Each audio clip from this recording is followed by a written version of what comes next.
Mass మహారాజా రవితేజ హరీష్ శంకర్ల కాంబోలో తెరకెక్కిన mister Bachchan మరో 2 రోజులలో థియేటర్లలోకి రానుంది. అయితే సినిమా మీద ఉన్న నమ్మకంతో ఒకరోజు ముందే పెయిడ్ ప్రీమియర్లు వేయనున్నారు. ఇక వీటికి ఊహించని రెస్పాన్స్ వస్తుంది. దాంతో ఎక్స్ట్రా షోలు కూడా యాడ్ చేయనున్నారు. సాంగ్స్ ఈ సినిమాకు చాలా బూస్ట్ ఇచ్చాయి. క్లాసికల్ ఆల్బమ్స్ ఇచ్చే మ్యూజిక్ డైరెక్టర్ మిక్కీ జే మేయర్గా నుండి ఈ తరహా ఆడియోలు జనాలు ఊహించలేదు. నిన్న రిలీజ్ అయిన నల్లంచు తెల్లచీర సాంగ్ కూడా అదిరిపోయింది. థియేటర్లలో ఈ సాంగ్ దుమ్ము రేపడం ఖాయం. ఓవరాల్గా పర్ఫెక్ట్ కమర్షియల్ ఎంటర్టైనర్గా వస్తుంది మిస్టర్ బచ్చన్.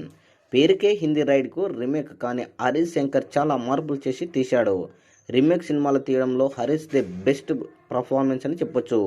ఒరిజినల్ కూడా డామినేట్ చేసేలా తీశాడు. దాంతో మిస్టర్ బచ్చన్పై చాలా హైప్ క్రియేట్ అయింది.